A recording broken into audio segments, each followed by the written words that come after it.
Maniwala ba? Magbibigay yun ng 30 million pesos na fund contribution sa kampanya, campaign fund. Ang negosyante hindi nagbibigay ng ganyang milyon-milyon kung walang pabor na nakukuha.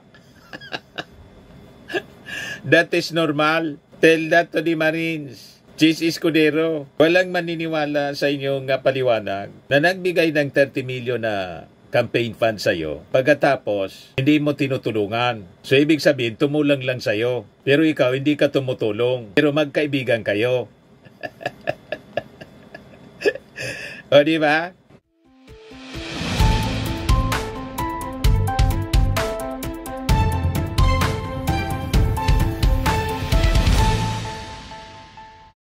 Hello po mga kababayan, si Dante Maravillas. Pumalag si Chis Escudero po, demolition job daw, laban sa kanya, yung mga lumalabas na balita na isa sa mga contractors mga kababayan na naka-corner ng bilyong halaga ng flood control projects ay dikit sa kanya, kaibigan niya, at nagbigay pa sa kanya ng 30 million na pesos na campaign fund noong 2022. Pero inadmit niya na tumanggap siya. Dininay niya na tinutulungan niya yung contractor, pero inadmit niya na tumanggap siya ng 30 million pesos campaign donation. Ito ang yung paglabas ng mga balitang ito, malicious at saka demolition job ng taga-kongreso niya. Malinaw mga kababayan yung tinuturo ni Chis Escudero. Laging napag-iinitan yung taga-kongreso.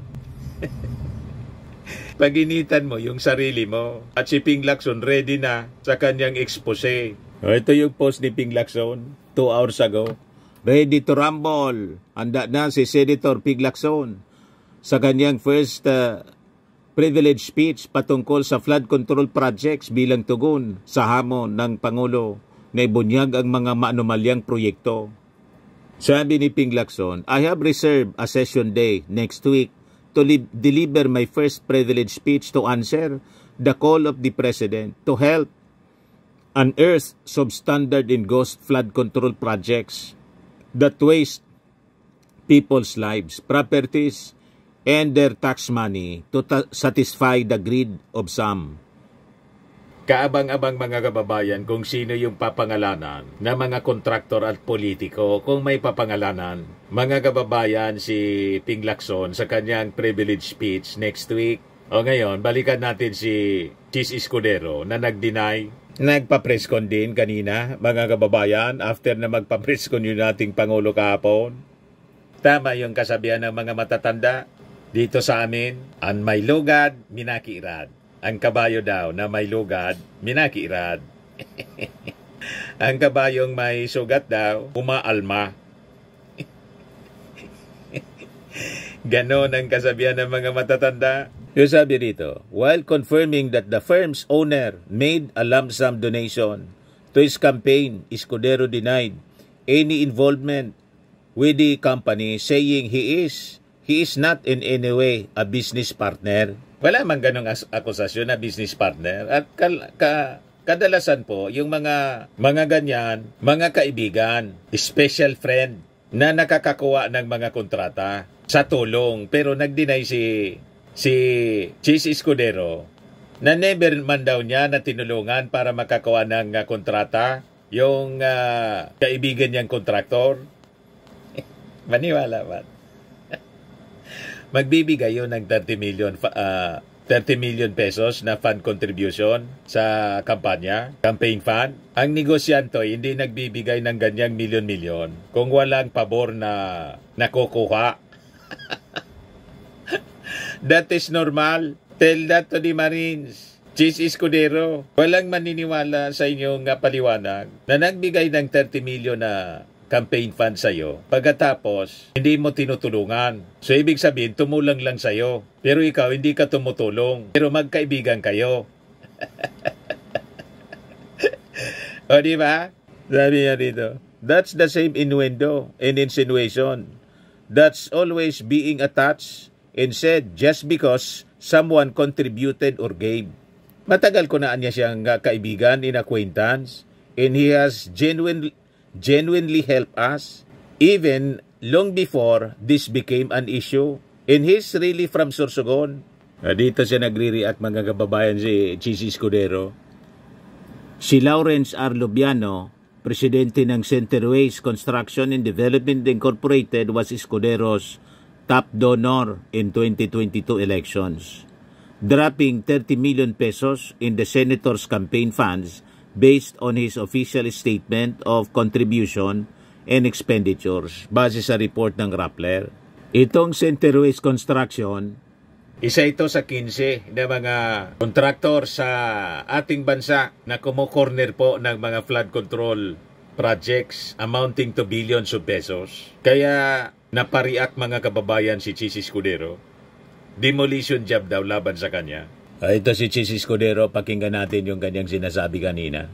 PR job na nakatuon laban sa akin at tulad ng babala na isang kapwa ko senador na ito'y gagawin upang tiyakin na maalis ako sa pwesto at nang pag-final muli daw yung impeachment ay wala na ako dito. Pinapalabas niya, pinopolitika siya. Parang yung impeachment na complaints laban kay Sara Duterte, yung articles of impeachment, politika daw.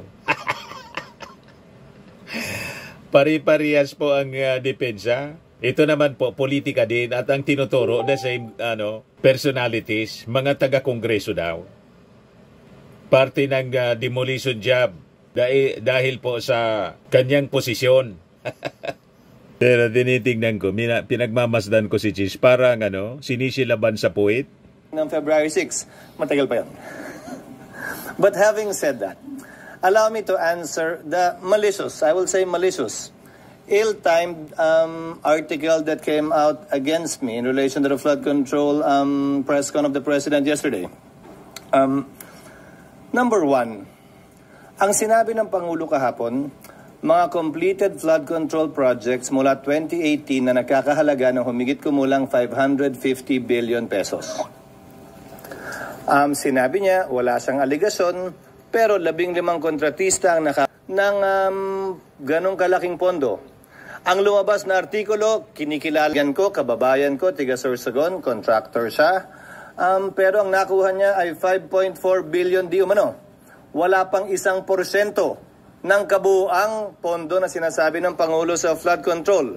Ang tanong ko, bakit pinagtuunan ng pansin yon? Yung 1% pa talaga, 99%? Bakit pinagtuunan ng di yung mga mambabatas marahil o opisyal ng gobyerno na kontraktor? Hindi naman ako kontraktor. Hindi.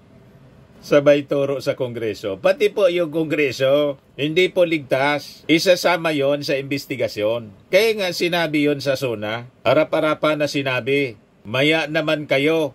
Malinaw, sabi ni Ping Lacson. Shameless hypocrites anya yung mga pumalakpak.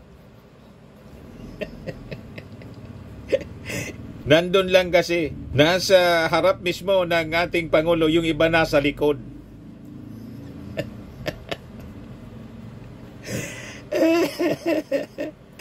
Diba? Ang pinapatungkulan sa kanyang SONA, namaya naman kayo, sabi ng ating Pangulong Bongbong. Napatawag ng press con si Chis Escudero, mga kababayan. Bahagi na anumang negosyo kaugnay sa construction o supply sa pamahalaan mula nung pumasok ako sa gobyerno noong 1998. Yung pangungurakot po, hindi kailangan na ikaw ay ikaw ay kapartner or kasosyo sa negosyo. Pwede man na kaibigan lang, pero yun ang tagapundo. Di ba? At mahirap. In reality po, sa totoo lang, pag wala kang koneksyon sa politika, never kang makakakuha ng kontrata sa gobyerno. Yan ang reality po. Kaya yung mga kontraktor tapos mga politiko magkakambal. Ang worst, yung iba, sila na mismo yung kontraktor. Yon ang ibubulgar ni Ping Lacson sa kanyang privilege speech next week. Kaya kaabang-abang. Patunayan, yung mas malaking bahagi ng pondong di umano nakuha nung kontratistang tiga Sorsogon ay nakuha niya bago pa ako naging senador muli noong 2022. Ayon mismo sa datos na pinresenta ng Pangulo kahapon. So klaro, malisyoso ang artikulo, tiniming ang paglabas at tiniming talaga para ika nga idikit ito bagaman walang sinabi ang artikulong ginawa kong mali o masama. Yung insinuation, yung innuendo, nandun pa rin. Kaya minabuti kong sagutin ngayong umaga. Kaya for the record, wala akong kinalaman sa pag-identify, paggawa ng program of work, pag-bid, pag-award, pagbahay, pagbayad, pag-inspeksyon ng anumang proyekto sa pamahalaan. Pero pagtanggap,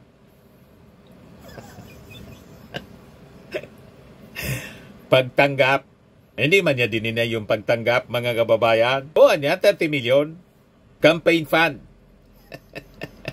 Di ba, mga kababayan? Nag-deny siya. Escudero denies helping contractor. Pero inadmit niya, tumanggap siya ng 30 million campaign donation. Hindi niya tinulungan o tinutulungan, pero siya tinulungan. Malinaw na, mga kababayan. Sa Sorsogon man o sa labas ng lalawigan ng Sorsogon, meron kami bibigay sa inyong data tungkol sa kinal naming figures kung saan papatunayan nun na wala pa nga ako dito nung karamihan yon ay nakuha.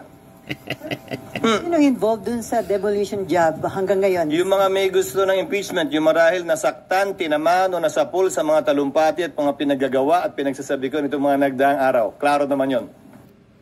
So, in-expose siya daw, mga kababayan, kasi yung issue sa impeachment, kinunik niya doon. Ito yung nasa likuran ng demolition job laban sa kanya. Madaling sabi, sinisiraan siya or gustong ipatanggal bilang Senate President. Yan ang naratibo ni Depensa ni Chis Escudero. Yun ang impormasyong nakakarating sa amin. Kasamahan nyo rin, sir, dito sa... Hindi principally kasamahan namin dito sa Senado. Sa pagkakaalam namin sa labas, pero hindi ko alam kung may tumutulong, kakuntsaba o kakumplot. Pero taga labas. Sir, obvious naman siguro yun. Kung sino yung pinaka may gusto ng impeachment. Yes. Sir. Uy, magsisingit lang ako. Sir, mambabatas din, sir. Itong demolition job. Ayon sa aming impormasyon, Hindi niya pinapangalanan, pero alam na kung sino, yung counterpart niya. Yan ang pinupuntir yung mga kababayan ni Chis Escudero na malamang nasa likod. Yan daw nakakarating na balita sa kanya. Pangalanan na natin ang tinutumbok ni Chis Escudero. Chis Speaker. Diba? Yan ang nasa isip ko. Napaniwala ko. Ngayon ang lagi niya yun ang tinutumbok. Galit na galit si Chis Escudero kay Speaker Martin. Kung bakit galit na galit siya, ano tingin ninyo? Okay na, hoy. So, sir, baby. kino-confirm nyo na nag-donate siya ng 30 million? Yes, nasa records yun. In fact, umamin? nakuha yan ng Rappler mismo sa article na sinulat nila noong 2022-2023 pa. Sir, to be clear, from House of Representatives, yung sinasabi niyo po. Yung impormasyon namin, Pero yung nagde-demolition job sa inyo, taga-house? yung nagde-demolition. Yung nasa likod ng demolition job, Oo SP, naman. ay taga-house. Di ba nga, nung nakarang linggo naman, may video yung nilabas sa akin sa house at kung ano nung innuendo at insinuation na naman ang pinalabas. As if naman may maling ginagawa. Hindi naman ako nagnakaw doon. Kung yun man. May padrama-drama pa si Chis Escudero. Yung video po na nakita siya, na picturean CCTV, pumasok sa pumunta, holiday pa yon, pumunta siya, nag-ano-ano siya doon, mga kababayan sa Congress. Bakit siya pumunta doon? Ano yung purpose? Ito, Holy Cam, SP Chis, 2 beses bumisita sa Kamara sa gitna ng BICAM report. 2 beses na Holy Cam si Senate President Chis Escudero na bumisita sa Kamara sa gitna ng bicameral deliberation noong nakaraang taon. Yung issue sa insertions po. Para sa mga flood control projects. So may idea na kayo, ito ang minimin. Sinisiraan daw siya. Sabihin mo kasi, bakit ka pumunta dyan? Paliwanag mo. Anong sadya mo doon? Hindi lang yung sasabihin mo, wala ka mang ginawang masama doon. Ano nga ang dahilan bakit pumunta ka doon?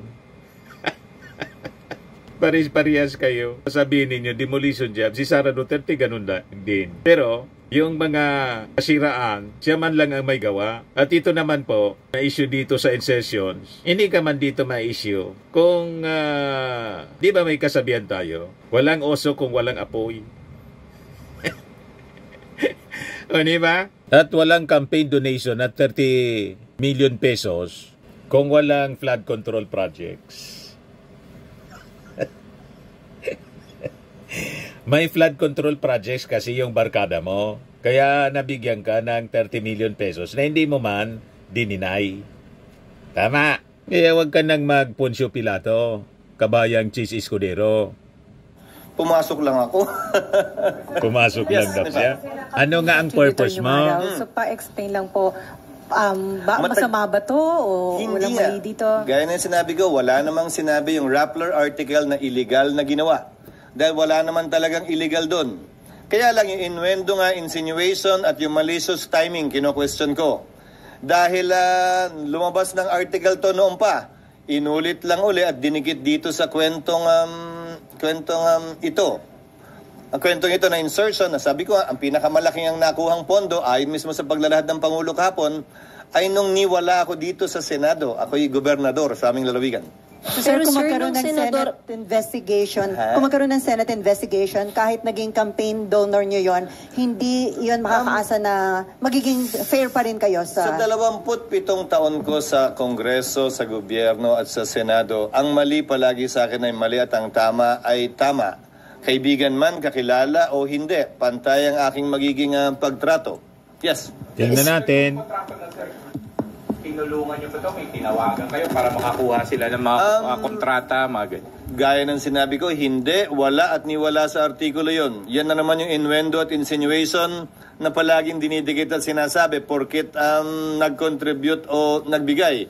Matagal ko ng kaibigan at kakilala siya at tumutulong talaga sa amin. Mula't mula pa, nung hindi pa iso to. Sino ba naman maniniwala na yung big-time contractor, ikaw lang ang tumatanggap ng tulong at siya hindi mo tinutulungan? Di ba? So ang ibig sabihin, ikaw, kinakamot lang niya yung likod mo, pero ikaw hindi mo man siya kinakamot sa likod pag kumakati. May ganong kaibigan. Di ba yung kaibigan, pakamot-kamot yon? 30 million nagbigay sa'yo, campaign fund, negosyante, kontraktor. Maniwala kami sa kwento mo na ni minsan hindi mo siya tinulungan na magkakontrata. Gagawin ba yon ng isang mayamang kontraktor na walang ROI ang mga tulong? Walang ganon. Sa real life, sa imagination siguro mayroon. Sa kwento ninyo. Pero mahirap paniwalaan ang ganyang mga kwento. Kasi ang mga contractors, hindi yan naglalabas ng pera na walang ROI. Kasi nga, negosyante sila. Normal yon sa mindset ng mga contractors. Pero sige, yan ang kwento mo, di okay. Pero, desisyon namin kung maniwala sa'yo, hindi. Tubong sorsogon talaga siya. SP, sorry. Pero nakakuha siya ng kontrata nung senador na po kayo at ulitin ko lang, at may any help ba siyang yung nakuha? Yung mas malaking nakuha niya ay nung wala ako dito. So, wala ako dito nun. Bibigyan namin yung figure sa inyo. Pero nung senador na kayo, SP, nakakuha pa siya ng kontrata po? Hindi ko alam dahil hindi naman niya ako partner sa negosyo. Hindi ako bahagi ng kanya negosyo. Again, that's the innuendo and the insinuation being floated and propagated. Di man kailangan kabayan na kapartner sa negosyo o kasosyo para makakuha. Ang pagiging magkaibigan is enough. Sabi nga, what are friends for? Bakit natin hindi tingnan? Sino ba yung mga mambabatas at opisyal na gobyerno na aktual na kontraktor, aktual na may-ari, noong... Nanuro na. Ikaw ang tinatanong. At napangalanan, yung kaibigan mong kontraktor na isa sa 15 na mga kumukorner ng bilyon-bilyon na pondo. Nanunuro ka ng ibang tao. kumpanya na nakakuha ng kontrata sa gobyerno. Kaya nga naghain kami ng panukalang batas, hindi ba ng bill, na sinasabing bawal na up to the 4th civil degree. Kasi usually pag nagiging gobyerno, nagiging opisyal ng gobyerno, appointed o elected, binibigay sa anak, binibigay sa asawa. 4th civil degree is beyond the first cousin. So that is immaterial. Ako tingin ko yung bill po ninyo, pang-cover man lang yun. Hindi kailangan na kamag-anak, kaibigan o kamag-anak ang maging kapamilya yung maging kontraktor. Ang kakilala kaibigan enough para tumiba. Kaya useless yan. Karamihan sa mga contractors ganon. Kaibigan yung may kilala nga ako rito, kilala mo siguro. Congressman na. Pero ang sabi, bago siyang congressman, kilala mo yon. Pero ang sabi, nakaaway mo daw yon. May problema yata. Umalis na sa'yo. Ewan ko kung bakit. Pero maayos na. Yumama na rin ng todo-todo. At congressman na. Sino niya, Mr. Maravillas? Malalabas na lang yan doon sa mga expose ni Ping Lacson. Sa pakong pagkakatiwalaan niya. Isa na lang, SP. For the record, lahat nung nakuha niya nung time na senador na kayo, wala kayong tinulong sa kanya? Wala, at hindi ko alam nga kung ano man yun. Hindi ako bahagi ng kanyang kumpanya at wala akong pakialam sa kanyang negosyo. At kung titingnan at susuriin din niya yung paglalahad ng Pangulo, may Cebu, may kung saan-saan, wala na, hindi ko alam. Hindi naman siya nag-report sa akin ng mga ganyan. Yes. Sen, may mga lumalabas na mga ibang video din na sinasabi nung 2021, mga nasa 4 lang yung kanyang project, yung kanyang company. But 2022, after kayong magtulungan dun sa inyong kandidatura, umabot na ng mahigit 20 That is again an insinuation. Look at the figures again. Before you ask that question, why? Ang pinag-uusapan, 2022 budget.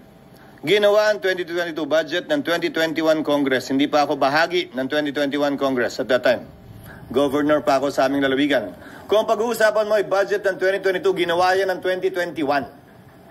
So sorry, kindly check your facts. So sir, maaari bang kahit kung hindi nyo man siya tinulungan, pwede bang may mga instances na ginagamit yung name nyo para makakuha siya Kung may ginawa siyang illegal, ulitin ko kung may ginawang illegal sino man, dapat managot sila. Pero wala akong kinalaman kaugnay sa program of work, pag-bid, pag-award. Ang binibid at award namin ay mga programa at proyekto ng lalawigan noon, ng Sorsogon, kung saan procuring entity ang Sorsogon Provincial Government. Wala kaming kinalaman sa National Government Agency procurement. Kabilang na ang pagbabayad. Hindi nga ako bahagi ng Kongreso. Pero babalikan ko. Bakit ba pinupuntirya ng Rappler at ninyo ang 1% ng 550 billion? Nasaan yung 99%? Talagang ang unang article na ilalabas, napaka-coincidental naman, galing naman masyado. Unahin natin yung 1% bago yung 99%. Hindi inuna yung pinakamalalaking kumpanyang binanggit ng Pangulo, isa pa sa pinakamaliit. Pero maging ganun pa man, dahil wala kaming tinatago, sasagutin ko palagi yan at hindi ko tatalikuran.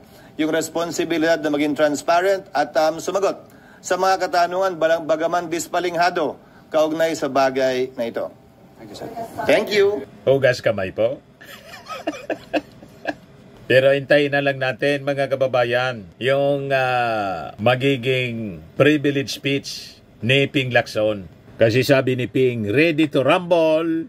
Abangan natin kung sino-sino ang mga sangkot